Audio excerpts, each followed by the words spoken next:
ನಾವು 5ನೇ ತರಗತಿ ಮಕ್ಕಳು. ನಾವು ಪ್ರಶಸ್ತಿರುವ ನಾಟಕ ನದಿ ಆಳಲು. ಎಂಥ ಅನಾಹುತ ನಡೆದು ಹೋಯಿತು. ನಮ್ಮ ಗೆಳೆಯ ಗೆಳತಿಯರಿಗೆ ಹೀಗೆ ಆಗಬಾರದಾಗಿತ್ತು. ಅವರಿಗೆ ಏನಾಯಿತು? ಅಯ್ಯೋ, ನಿನಗೆ ತಿಳಿದಿಲ್ಲವೇ? ನಿಜಲವಾದ ಅವರೆಲ್ಲರೂ ಆಸ್ಪತ್ರೆಗೆ ದಾಖಲಾಗಿದ್ದಾರೆ. ಆಸ್ಪತ್ರೆಗೆ ದಾಖಲಾಗುವವರಿಗೆ ಏನಾಯಿತು? ನಿನ್ನೆ ಭಾನುವಾರ ಶಾಲೆಗೆ ರಜೆ ಇತ್ತಲ್ಲವೇ? ಅವರೆಲ್ಲರೂ ಬೆಳಗ್ಗೆ ಆಟವಾಡಲು ಹೋಗಿದ್ದರು. ಮಧ್ಯಾಹ್ನದವರೆಗೂ ಆಟವಾಡಿ ಅನಂತರ ಶೆಕೆಯನ್ನು ತಾಳಲಾರದೆ ಊರಿನ ಪಕ್ಕದ ನದಿಯಲ್ಲಿ ಸ್ನಾನ ಮಾಡಿದರು. ಪರಿಣಾಮವಾಗಿ ಅವರ ಮೈಯಲ್ಲೆಲ್ಲ ದಪ್ಪ ದಪ್ಪ ಗುಳ್ಳೆಗಳು ಎದ್ದು ವಿಪರೀತ ತುರಿಕೆ ಪ್ರಾರಂಭವಾಯಿತು. ನೋವು ತಾಳಲಾರದೆ ದಂಡೆಯಲ್ಲಿ ಬಿದ್ದು ಹೊರಳಾಡಿದರು. ಯಾರೋ ದಾರಿ ಹೋಗಲು ನರಳಾಟ ಕಂಡು ಅವರನ್ನು ಎತ್ತಿಕೊಂಡು ಹೋಗಿ ಆಸ್ಪತ್ರೆಗೆ ಸೇರಿಸಿದರು. ಅವರ ಆರೋಗ್ಯ ತೀರಾ ಹದಗೆಟ್ಟಿತು. ನಮ್ಮ ಗೆಳೆಯರ ಸ್ಥಿತಿ ಹೇಗಿದೆ ಡಾಕ್ಟರ್? ಇನ್ನೂ ಏನನ್ನು ಹೇಳುವಂತಿಲ್ಲ ಮಕ್ಕಳೇ, ಆದರೆ ಚಿಂತೆಗೆ ಕಾರಣವಿಲ್ಲ ಅಂತ ತೋರುತ್ತದೆ. ಅವರಿಗೆ ಏನಾಗಿತ್ತು ಡಾಕ್ಟರ್? ಅವರಿಗೆ ನದಿಯ ನೀರಿನ ಮಾಲಿನ್ಯದ ಸೋಂಕು ತಗುಲಿದೆ. ಪರಿಣಾಮವಾಗಿ ಇಡೀ ದೇಹದಲ್ಲಿ ಗುಳ್ಳೆಗಳೆದ್ದಿವೆ. ತುರಿಕೆ ತಡೆಯಲಾರದೆ ಮೂರ್ಛೆ ಹೋಗಿದ್ದಾರೆ.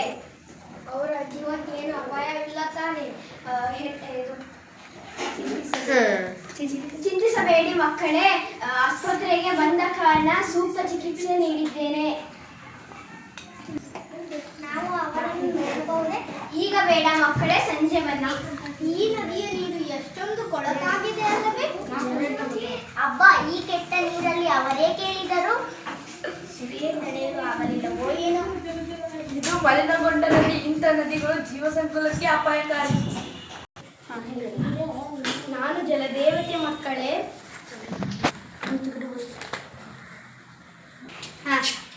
ಯಾರಿಗಳು ಎಷ್ಟೊಂದು ಅಸಹ್ಯವಾಗಿದ್ದಾಳೆ? ಏಕೆ ನಾನು ನಿಮಗೇನು ಮಾಡಿರುವೆ? ಏಕೆ ಅಸಹ್ಯ ಪಟ್ಟುಕೊಳ್ಳುತ್ತೀರಿ? ನನ್ನಿಂದ ನೀವು ಹಲವು ಪ್ರಯೋಜನ ಪಡೆದಿಲ್ಲವೇ?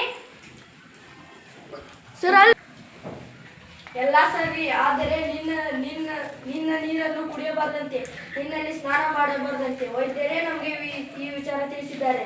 ಅಲ್ಲದೆ ನಮ್ಮ ಗೆಳೆಯ ಗೆಳತಿಯರು ನಿನ್ನಲ್ಲಿ ಸ್ನಾನ ಮಾಡಿ ಅಸ್ವಸ್ಥರಾಗಿ ಆಸ್ಪತ್ರೆಗೆ ಸೇರಿದ್ದಾರೆ. ಇದಕ್ಕೆಲ್ಲ ಕಾರಣ ನಾನಲ್ಲ, ನೀವೇ. ನಾವೇ? ನೀವು ಅಂದ್ರೆ ನಿಮ್ಮವರು. ನಮ್ಮವರನ್ನು ಶುದ್ಧರಾಗಿ ಹರಿಯಬಾರದು ತಾಕೀತು ಮಾಡಿದ್ದಾರೆಯೇ? ನಿನ್ನ ನೀರಿನಿಂದ ನಮಗೀಗ ಉಳಿಗಾಲವಿಲ್ಲ. ಇಲ್ಲ ಮಕ್ಕಳೇ, ನೀವು ನನ್ನ ಬಗ್ಗೆ ತಪ್ಪು ತಿಳಿದಿದ್ದೀರಿ.